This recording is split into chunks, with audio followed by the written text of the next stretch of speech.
नमस्कार, मी प्राजक्ता धर्माधिकारी कौल मराठी मनाचा मध्ये आपल्या सगळ्यांचं स्वागत. खरं तर आज दिवसभर आपण या सगळ्या संदर्भातलं विश्लेषण पाहत आलेलो आहोत आणि भाजपने जोरदार मुसंडी मारलेली आहे. ज्या ठिकाणी भाजपची कधी जागाही नव्हती त्या ठिकाणी भाजपचं मोठं यश पाहायला मिळतंय आणि भाजपच्या या विजयाचे किंवा या यशाचे शिल्पकार कोण आहेत किंवा आज जी दिवसभर मॅच पाहायला मिळाली त्याचा मॅन ऑफ द मॅच कोणाला मिळणार आहे तर सगळ्यांच्याच मनामध्ये आणि एकच नाव येतं ते म्हणजे मुख्यमंत्र्यांचं. मात्र जागोजागी त्या नेतृत्वाला देखील स्थानिक नेतृत्वाला देखील मोठं यश मिळालेलं आहे. त्या सगळ्या संदर्भात या मान्यवरांसोबत या पॅनलसोबत आपण चर्चा करणार आहोत.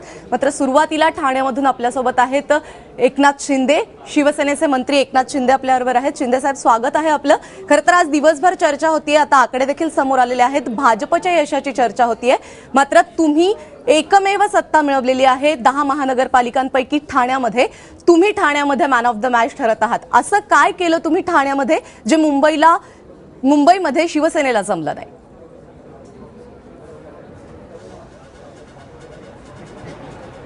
खरं म्हणजे हा ठाणेकरांचा विजय आहे आणि खऱ्या अर्थाने शिवसेना प्रमुखांच्या विचाराने प्रभावित होऊन अतिशय मेहनत केलेल्या कार्यकर्त्यांच्या मेहनतीचा विजय आहे.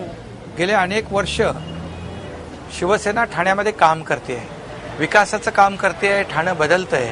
आज आपण पाहतोय की आदरणीय बाळासाहेबांच्या नंतर उद्धवजींच्या नेतृत्वाखाली या ठाण्यामध्ये अनेक विकासाचे प्रकल्प आम्ही राबवले आणि हे सर्वश्रुत आहे, ठाणेकरांना माहिती आहे आणि ठाणेकर त्याचे साक्षीदार आणि भागीदार देखील आहेत. आणि म्हणून भविष्यामध्ये आणखी काय ठाण्यासाठी करायचं आहे, त्याचबरोबर ठाणं वाढतंय, ठाणं लोक पसंत करू लागलेत, ठाणं बदलतंय. हे बदलतं ठाणं जे आहे ते घडवण्याचं काम शिवसेनेने गेल्या अनेक वर्षापासून केले आणि म्हणून भविष्यात देखील ठाण्यासाठी जे करायचं आहे, ठाण्याचा सर्वांगीण विकास करायचा आहे, हे सगळं ठाण्याची गरज लक्षात घेऊन शिवसेनेने वचननामा देखील ठाणेकरांच्या हे सगळे मुद्दे माहिती आहेत आम्हाला. मात्र तुम्ही ठाण्यामध्ये असं काय केलं जे सेनेला मुंबईमध्ये शक्य झालं नाही? एक हाती सत्ता सेनेला ठाण्यामध्ये मिळाली, मुंबईमध्ये मात्र सत्तेपासून दूर आहे शिवसेना.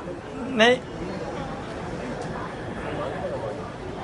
बघा, यामध्ये ठाण्यामध्ये आज आपल्या सगळ्यांना माहित आहे, आज ठाण्यात टीम म्हणून आम्ही काम करतो, एक टीमवर्क म्हणून आम्ही काम केलं आणि रात्रीचा दिवस केला, प्रचंड मेहनत केलेली आहे आणि या मेहनतीमुळेच ठाणेकरांनी पसंती दिली.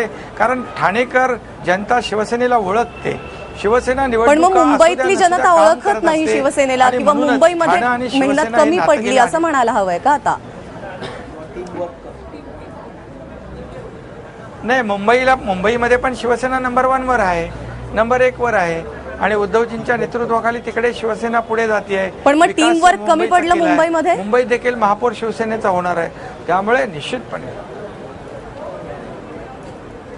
नाही, नंबर 1 ला तर शिवसेना आहे मुंबईमध्ये. पण नाही, तरी देखील महापौर शिवसेनेचा होईल याची शाश्वती नाही. आपण पाहतोय की नाही, बिलकुल होईल ना. आता उद्धवजींनी ते मगाशीच जाहीर केलं आणि मुंबईत शिवसेना नंबर 1 ला असल्यामुळे शिवसेनेचाच महापौर होईल. पण मग तुमची स्ट्रॅटेजी काय असणार आहे? कारण 84 जागा आहे, बहुमत नाहीये सेनेकडे मुंबईत. ठाण्यात देखील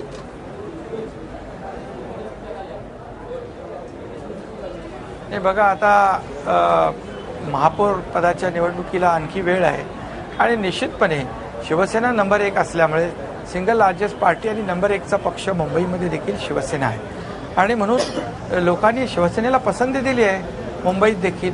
नाही, शिंदे साहेब, प्रश्न असा आहे, गणित आपल्याला माहित आहे. नाही, शिंदे साहेब, प्रश्न असा आहे की ठाण्यामध्ये नाही, ठाण्यामध्ये भाजप असेल किंवा मनसे या दोन्ही पक्षाला ठाण्यामध्ये तुम्ही वाढू दिलं नाही. नेमकं काय या यशाचं गमक काय तुमच्या?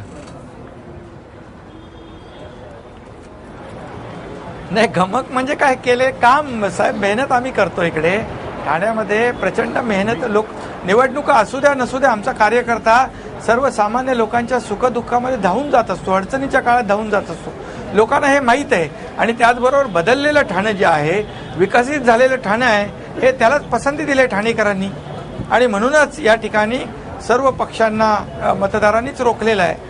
शिवसेनेने रोखण्यापेक्षा म्हणण्यापेक्षा मतदारांनी रोखलेलं आहे. मतदारांनीच या ठिकाणी ठाणेकरांनीच शिवसेनेला पसंती दिली. हे यासाठी विचारलं जात आहे, तुम्ही मेहनत घेताय, तुम्ही काम करताय, तुम्ही खूप कामं केलेली आहेत म्हणून तुम्हाला ठाण्यामध्ये यश मिळालं. हे सगळं गमक मात्र मुंबईत 100% वापरात आलेलं नाही. हे जरा मुंबईत तुम्ही जर सांगितलं काय केलं, कुठे कमी पडली मुंबई, म्हणजे नेतृत्वात कमी पडली, टीमवर्क म्हणून कमी पडली, विकास कामात कमी पडली, का शिवसेना म्हणून ओळखण्यात कमी पडली? कारण तुम्हाला तर 100% यश मिळालं, तुम्ही अभिनंदनास पात्र आहात, पण मुंबईत मात्र अशी स्थिती नाही आहे, एवढी मोठी ओळख असून सुद्धा.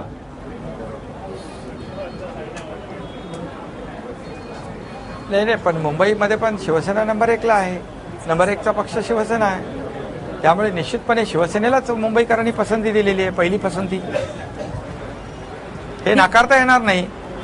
आणि आज आपण पाहतोय की जी मुंबईचा जो काही विकास होतोय तो उद्धवजींच्या आणि शिवसेनेच्या नेतृत्वाखाली झालेला आहे आणि म्हणूनच मुंबईला पहिली पसंती मुंबईकरांनी दिली आहे. मात्र मुंबईमध्ये आता शिवसेनेचा महापौर होणार का भाजपचा होणार हे पुढच्या काळामध्ये कळेलच. शिंदेसाहेब, खूप खूप धन्यवाद. तुम्ही एबीपी माझाकडे आपली सविस्तर प्रतिक्रिया दिलीत त्याबद्दल. तर आपल्याला एकंदरीत आत्ता बोलायचं आहे ते म्हणजे ज्या 10 महानगरपालिकांचा आज निकाल लागलेला आहे त्यामध्ये जवळपास 8 महानगरपालिकांमध्ये भाजपला निर्विवाद वर्चस्व मिळालेलं आहे आणि मुंबई महानगरपालिकेमध्ये देखील आपण पाहिलेलं आहे की 84 जागा ज्या सेनेच्या आलेल्या आहेत त्यामध्ये 82 जागा घेऊन अगदी 2च अंकांनी सेना मागे आहे.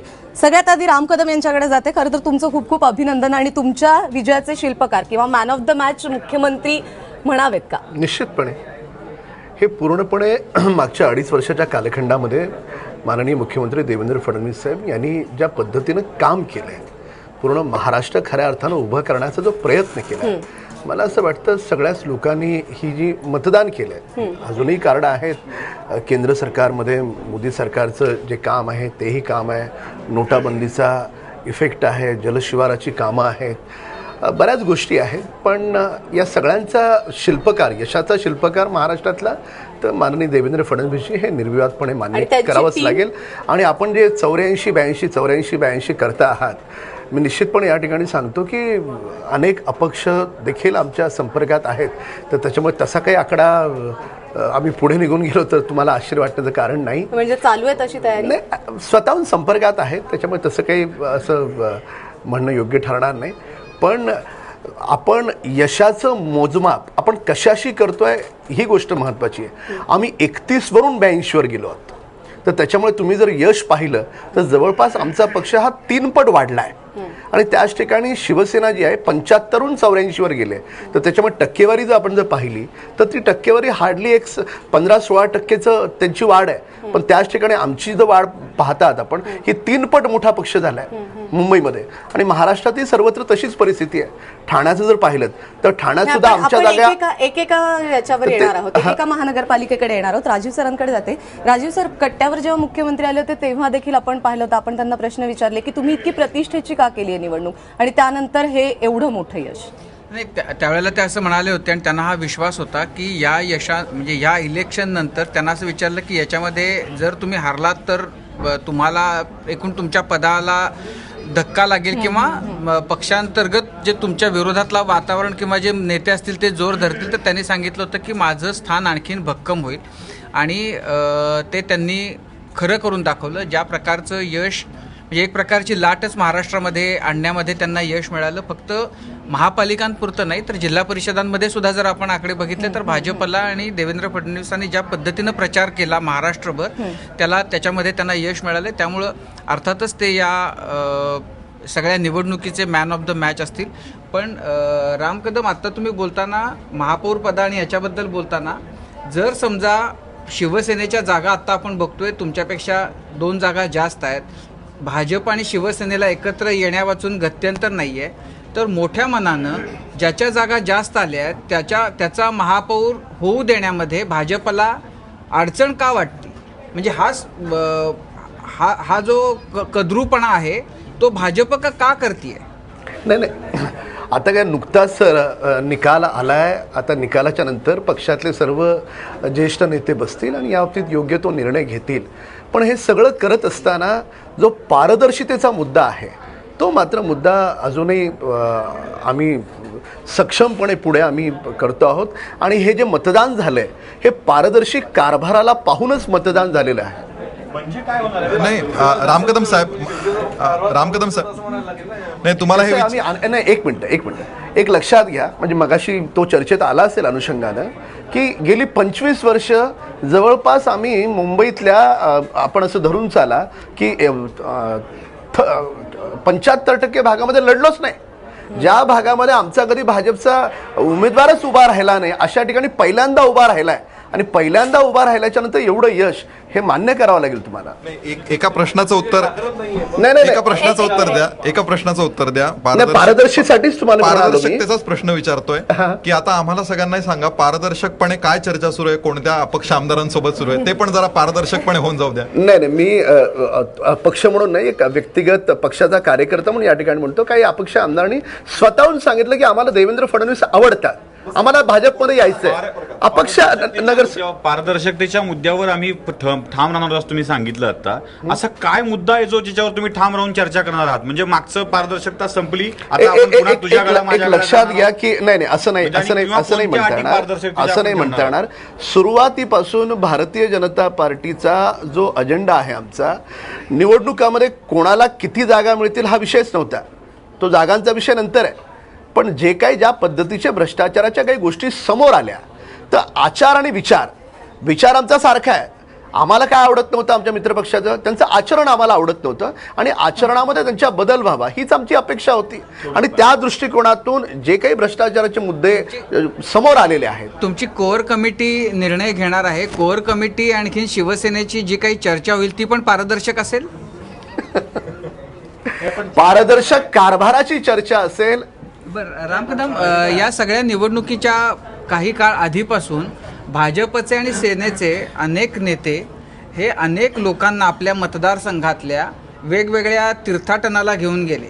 त्याच्यामध्ये सगळ्यात अग्रणी आपण स्वतः होतात. आपण काशी यात्रा घडवलीत, शिर्डीची यात्रा घडवलीत. ते काय पावले या खेपेला? नाही, एक लक्षात घ्या की मी 1.5 वर्षापूर्वी कुंभमेळ्याला 1 लाख लोकांना घेऊन गेलो होतो. तेव्हा कोणती निवडणूक होती? कोणतीच निवडणूक नव्हती. आणि मी काशीला नेतो अशा व्यक्तीला नेतो ज्याचं वय 85-90 आहे. जर समजा मतदान म्हणून न्यायचं झालं तर मी 40-45 वयाच्या लोकांना नेलं पाहिजे. त्याच्यामुळे यात्रा आणि मतदान याचा काहीही संबंध नाही.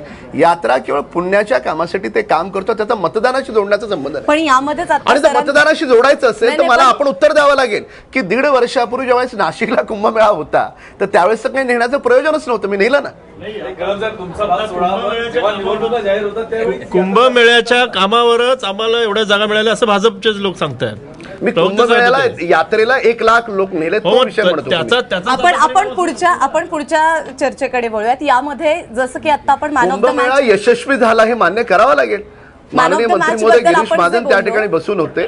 त्याची जर मतं मिळाली असतील तर तुम्ही जी तीर्थयात्रा केली त्याची मतं मिळाली असतील, त्यासाठीच हे सगळं आटापिटा असेल ना. नाही, तीर्थयात्रेला मतदानाशी जोडणं योग्य ठरणार नाही, आणि मी तरी जोडत नाही.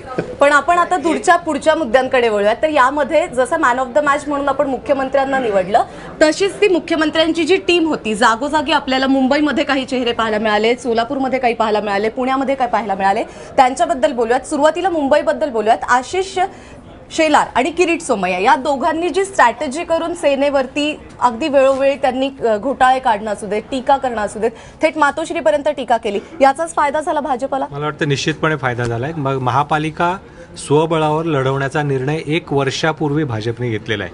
त्यांनी ते ठीक आहे, जागा वाटप वगैरे ते सगळे कारणं निमित्त शोधून काढली असतील, पण 1 वर्षापासून त्यांचं व्यवस्थित नियोजन चालू होतं. म्हणजे शिर्डीला साई भक्त जातात, त्यांचे मेळावे घेणे, दहीहंडीच्या त्याचं एक मंडळ तयार करणे, गणेश मंडळाच्या वेळेस त्यांच्या परवानग्याच्या संदर्भात त्यांचं एक हे करणे, या संदर्भात सगळी तयारी होती. दुसरीकडे महापालिकेतल्या गैरव्यवहाराविरुद्ध सातत्याने काही लोकांनी अटॅक करायचा. म्हणजे आपण ज्या सत्तेत होतो त्या 20 वर्षाच्या सत्तेचा जो अँटी इन्कम्बन्सी आहे किंवा त्याच्या संदर्भातले जे पाप आहे ते आपल्यावर कुठेही येणार नाही याची दक्षता घेऊन त्याच्यातून बाहेर पडण्यासाठी सलग 1 वर्षभर शिवसेनेवर अटॅक केला. आणि निवडणुकीच्या काळातली भाषणं ऐकून तर असं वाटत होतं की मागची 20 वर्ष काँग्रेस आणि शिवसेना युतीचं राज्य होतं आणि भाजप, भारतीय जनता पक्ष पहिल्यापासून विरोधी पक्षातच आहे. म्हणजे असा आभास निर्माण करण्यात ते यशस्वी झाले आणि त्याचा या निवडणुकीत फायदा झाला. आणि याच्यामध्ये मला वाटतं आशिष शेलार यांचं संघटन, नियोजन कौशल्य हा एक महत्त्वाचा भाग होता. आणि किरीट सोमय्या यांनी मूर्तीभंजनाचे जे काम केलं होतं वर्षभरात, तर मला त्याचाही मला वाटतं त्या याच्यात फायदा. सगळ्याचा फायदा भाजपला झालेला आहे. मात्र फक्त आपण मुंबईबद्दल बोलणार नाही आहोत, तर पुण्यामध्ये देखील भाजपला मोठं यश मिळालेलं आहे. या सगळ्या संदर्भात बोलायचं आहे. एक छोटासा ब्रेक घ्यायचा आहे. मात्र ब्रेक नंतर आपण पुण्याबद्दलची खास करून चर्चा करणार आहोत. पाहत रहा एबीपी माझा, कौल मराठी मनाचा.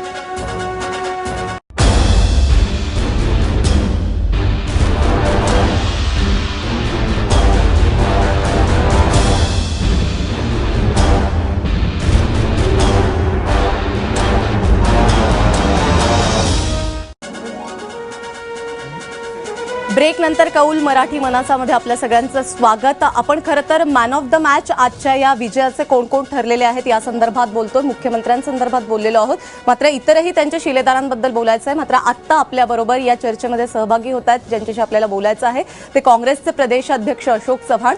चव्हाण साहेब, आपलं स्वागत आहे एबीपी माझामध्ये. खरं तर आजचा जो निकाल आलेला आहे त्यानंतर काँग्रेसचा जो दारुण पराभव झालेला आहे त्याबद्दलची पहिली तुमची प्रतिक्रिया. काँग्रेसचं राज्यभर सगळीकडेच काही परिस्थिती काही अडचणीची असं मी म्हणणार नाही. बऱ्याच जिल्ह्यामध्ये काँग्रेसने परफॉर्म, जिल्हा परिषदमध्ये विशेषतः चांगली कामगिरी केलेली आहे. त्याच्यामध्ये सिंधुदुर्ग आहे, नांदेड आहे, नगर आहे, असे काही 5-7 जिल्हे ज्या ठिकाणी काँग्रेसचं परफॉर्मन्स हे नक्कीच चांगलं राहिलेलं आहे. काही जिल्ह्यांमध्ये राष्ट्रवादी आणि आम्ही एकत्र येऊन सुद्धा सत्ता स्थापन करू शकतो अशा प्रकारची परिस्थिती, आणि राष्ट्रवादीच्या नेतृत्वाने सुद्धा या बाबतीमध्ये अनुकूलता दर्शवलेली आहे. राहिला प्रश्न पार्टीच्या परफॉर्मन्सचा, निश्चितच पाहण्याची गरज आहे की बऱ्याच ठिकाणी अपेक्षेप्रमाणे यश पक्षाला मिळालं नाही, वस्तुस्थिती आहे. त्यामुळे त्या ठिकाणी काय उणीवा आहेत किंवा काय नेमकं करायची गरज आहे हे पाहावं लागणार असेल, मी नाकारत नाही. मुंबईच्या पराभवानंतर संजय निरुपम यांनी त्वरित पत्रकार परिषद घेतली आणि त्यांनी सांगितलं की या पराभवाचा मी स्वीकार करतोय आणि मी राजीनामा देतोय. ठीक आहे, संजय निरुपम यांनी खूप मेहनत घेतलेली आहे आणि त्यांच्या मेहनतीमुळे जे काही आलेलं आहे ते नाकारता येत नाही. जे काही यश आतापर्यंत 31 जागा काँग्रेस पक्षाला दिसत आहेत त्यांची मेहनत आहे की नाकारता येत नाही. अर्थात हे यश किंवा अपयश हे टीमचा त्याचा परफॉर्मन्सचा विषय आहे. त्यामुळे मी तर म्हणेन की संजय निरुपम यांनी जे काही त्यांच्या परीने त्यांना करता आलं हे त्यांनी केलेलं आहे. त्यामुळे चव्हाण साहेब, एक प्रश्न असा आहे की शिवसेना आणि बीजेपी जेव्हा जेव्हा एकमेकांच्या विरोधात लढतायत तेव्हा ते इतके आक्रमक होत आहेत आणि सत्ताधारी आणि विरोधक दोन्ही स्पेस तेच घेत आहेत आणि याच्यामध्ये नुकसान काँग्रेस आणि राष्ट्रवादीचं होतंय. तर आता यापुढे तुम्ही तुमच्या पूर्ण भूमिकेचा पुनर्विचार करून काँग्रेस आणि राष्ट्रवादीने एकत्र यायचा तुम्ही विचार करणार आहात का यापुढे? ते एकमेकाशी भांडले आणि म्हणून त्यांनी स्पेस घेतली ह्या म्हणण्यापेक्षा मीडियाने त्याला त्यांच्या ह्याला अधिक प्रसिद्धी दिली असंच मला म्हणावं लागेल. परंतु असा तो मीडियाचा प्रश्न आहे, कोणाला प्रसिद्धी द्यावी न द्यावी. आम्ही आमच्या पद्धतीने स्वबळावर पक्ष उभा करण्याचा प्रयत्न केला, त्याप्रमाणे काही प्रमाणात यश आम्हाला मिळालं. आगामी काळामध्ये मताचं विभाजन होऊन नुकसान होता कामा नये हा प्रयत्न आमचा राहीलच, आणि त्या बाबतीमध्ये काँग्रेस राष्ट्रवादी ज्या ज्या ठिकाणी शक्य होईल त्या ठिकाणी एकत्र येण्याचा आमचा प्रयत्न आहे. पण ज्या ठिकाणी अपयश मिळालेलं आहे किंवा एकंदरीतच सगळं अपयश बघता, याची जबाबदारी कोणाची? जबाबदारी तर जिल्हानिहाय पूर्ण स्वातंत्र्य दिलं गेलं होतं की त्या ठिकाणची उमेदवारीचा निर्णय घेत असताना त्या जिल्ह्यातील नेतृत्वावर जिम्मेदारी सोपवल्या गेली होती. त्यामुळे पक्षाचा अध्यक्ष म्हणून मी जबाबदारी निश्चितच स्वीकारतो, परंतु टीम वर्क असल्यामुळे याची जबाबदारी ज्यांना याचे पूर्ण इंट्रोस्पेक्शन करावं लागेल, आत्मपरीक्षण करावं लागेल आणि नेमकी जिम्मेदारी याच्यामध्ये कोणावर निश्चित करायची हे सुद्धा आगामी काळात पाहूनच तो निर्णय घ्यावा लागेल. निरुपमांनी राजीनामा दिला असा काही आपला विचार आहे? असं आहे की हा प्रश्न सुरुवातीला अपेक्षित होता मला आपल्याकडून, तेव्हा आपण विचारलं त्यावेळेस.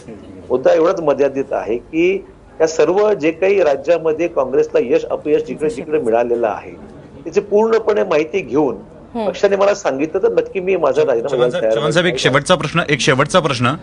सगळ्या महाराष्ट्रात आपण फिरताना दिसतो अध्यक्ष म्हणून पक्षाचे, पण पक्षातल्या ज्या लोकांनी आजपर्यंत सत्ता उपभोगली, पक्षात मंत्रीपदं भोगली, पदं घेतली मोठमोठी, ती लोक या प्रचारामध्ये कुठेतरी दिसली नाहीत. उदाहरणादाखल द्यायचं झालं, सांगायचं झालं तर राजेंद्र दर्डा जे दीर्घकाळ मंत्री होते ते प्रचारात कुठे दिसले नाहीत. सुशीलकुमार शिंदेनी फारशा प्रचार सभा घेतल्याचं दिसत नाही. शिवराज पाटील चाकूरकर प्रचारामध्ये फारसे दिसले नाहीत. या नेत्यांची ती जबाबदारी नव्हती का? कारण इथे मॅन ऑफ द मॅचचा विषय चाललाय. एकटे आपणच ती मॅच खेळली असं दिसतं आणि बाकी सगळे फलंदाज बॅट टाकून निघून गेलेले होते.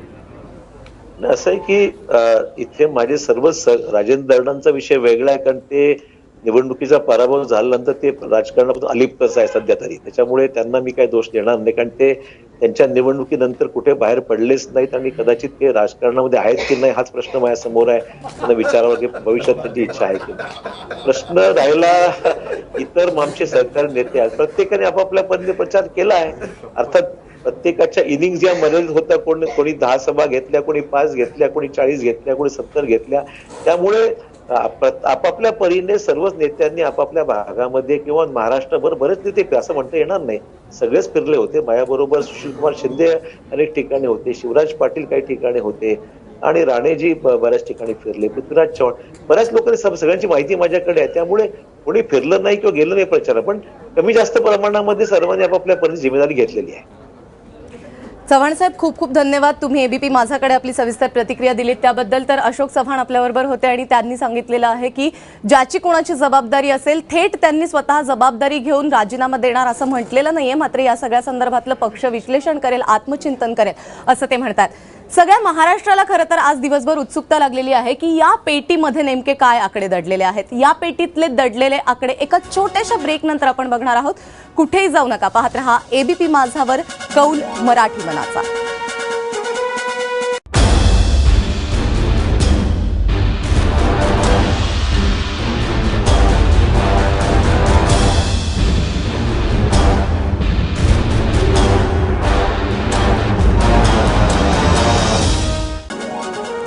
ब्रेक नंतर कौल मराठी मनासामध्ये आपल्या सगळ्यांचं पुन्हा एकदा स्वागत. आणि आता पुण्यामध्ये भाजपला जे भरघोस यश मिळालेलं आहे त्या विजयाचे शिल्पकार पुण्याचे मॅन ऑफ द मॅच जे 2 नेते त्यांचे ठरलेले आहेत ते आता आपल्याबरोबर आहेत. भाजपचे खासदार संजय काकडे आणि भाजपचे मंत्री गिरीश बापट हे दोघेही आता आपल्याबरोबर आहेत.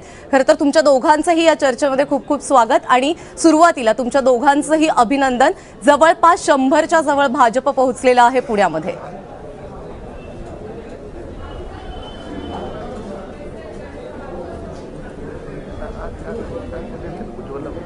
काकडे साहेब, पहिली प्रतिक्रिया.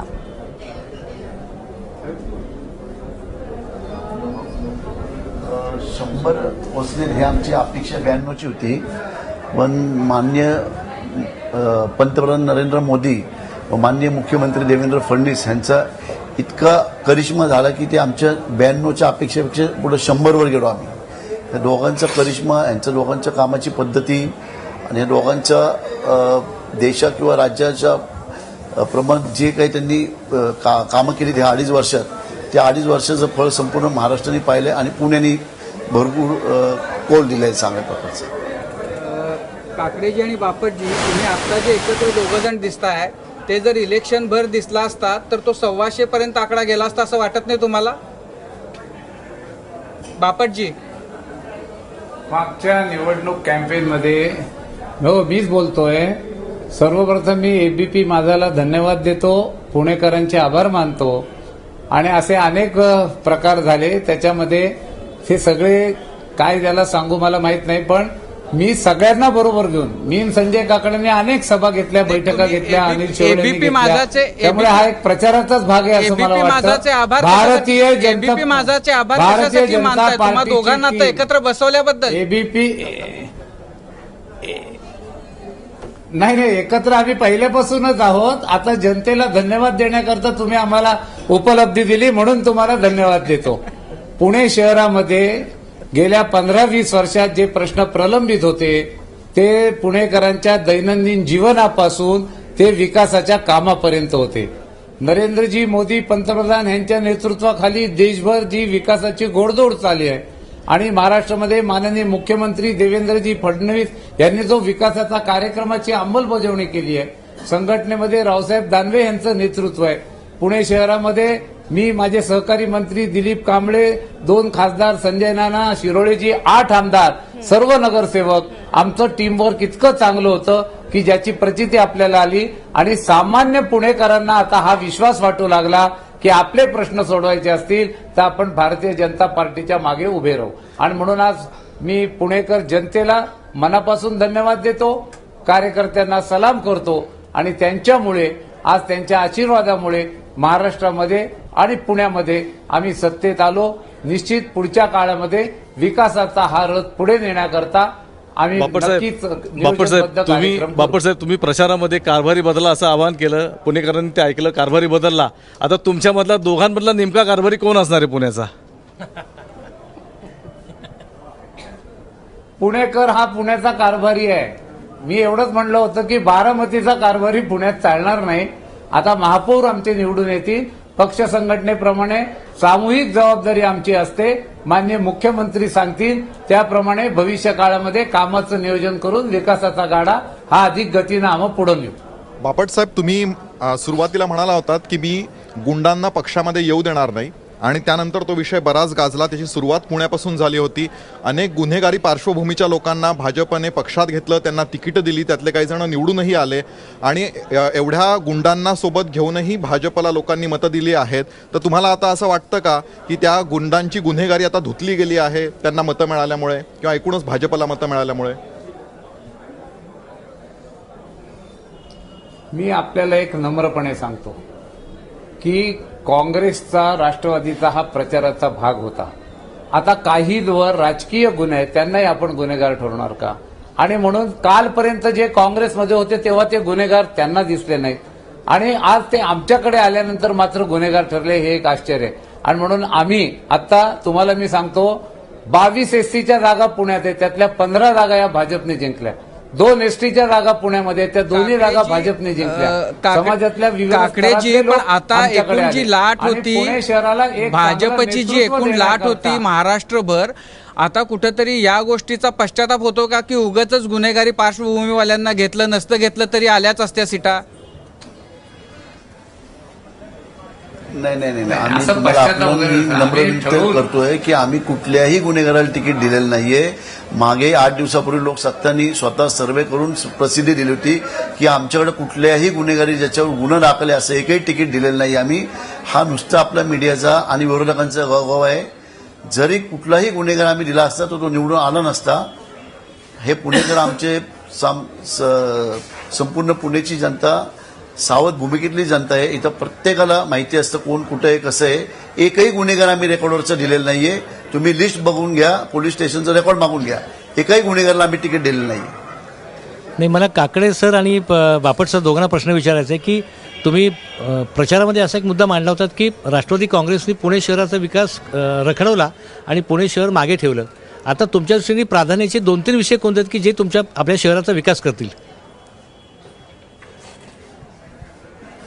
मी तुम्हाला सांगतो की सामान्य माणसाच्या दैनंदिन जीवनात पाण्याची उपलब्धता, पाण्याचा प्रश्न, कचऱ्याचा, आरोग्याचा प्रश्न आणि वाहतुकीचा प्रश्न हे आमचे प्रायोरिटीचे विषय आहेत एकीकडे. आणि दुसरीकडे मेट्रो आम्ही आणली, मेट्रोचं काम सुरू झालं, केंद्राने निधी दिला. पीएमआरडीच्या माध्यमातून रिंग रोड असेल, कचरा मुक्त पुणे करण्याचा विषय असेल, जायकाच्या माध्यमातून नदी सुधारणा असेल, असे अनेक प्रश्न की जे आम्ही भविष्यकाळात सोडवणार आहोत. आणि ह्याची खात्री पुणेकरांना पटल्यामुळे पुणेकरांनी भारतीय जनता पार्टीला योग्य ते मार्गदर्शन करून मतदान केले. बापटसाहेब, एक प्रश्न आणखी विचारायचा आहे. रवींद्र धंगेकर जे मनसेचे नगरसेवक होते ते भाजपमध्ये येऊ इच्छित होते, त्यांना आपण नाकारले यायला, परंतु ते आपल्या एका चांगल्या मोठ्या म्हणजे जो स्टँडिंग कमिटीचा अध्यक्ष होऊन गेला त्याला पाडून निवडून आला. एक सीट आपली वाढलीच असती का धंगेकरांना घेतला सर? काय नेमकं कारण होतं की धंगेकरांना घेतलं नाही पक्षामध्ये? असं आहे, कोणाला घेतलं की सीट वाढेल का वाढणार नाही हा मुद्दा नाही आहे. पक्षाने जो निर्णय केला तो आम्ही मान्य केला.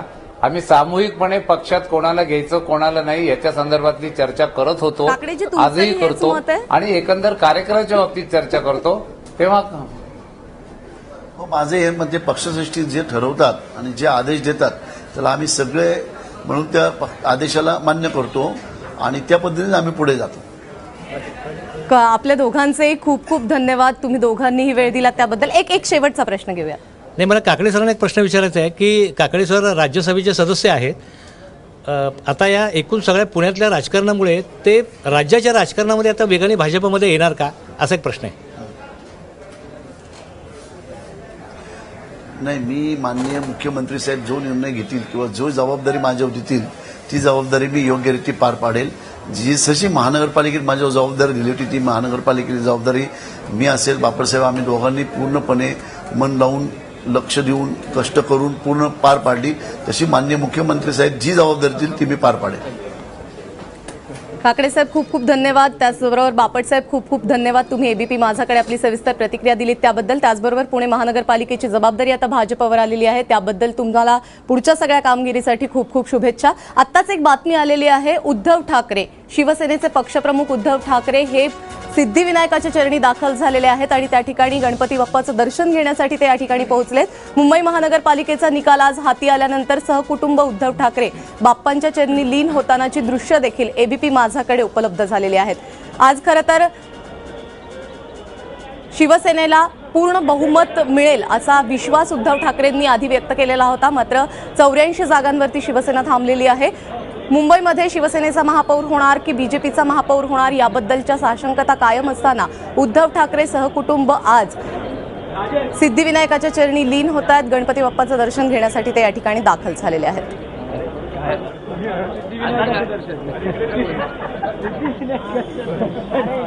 आणि याच दृश्यांसह बुलेटिनमध्ये आणखी एक छोटासा ब्रेक घेतोय. ब्रेक नंतर ही चर्चा अशीच सुरू राहणार आहे. कुठेही जाऊ नका, पाहत रहा एबीपी माझावर कौल मराठी मनाचा.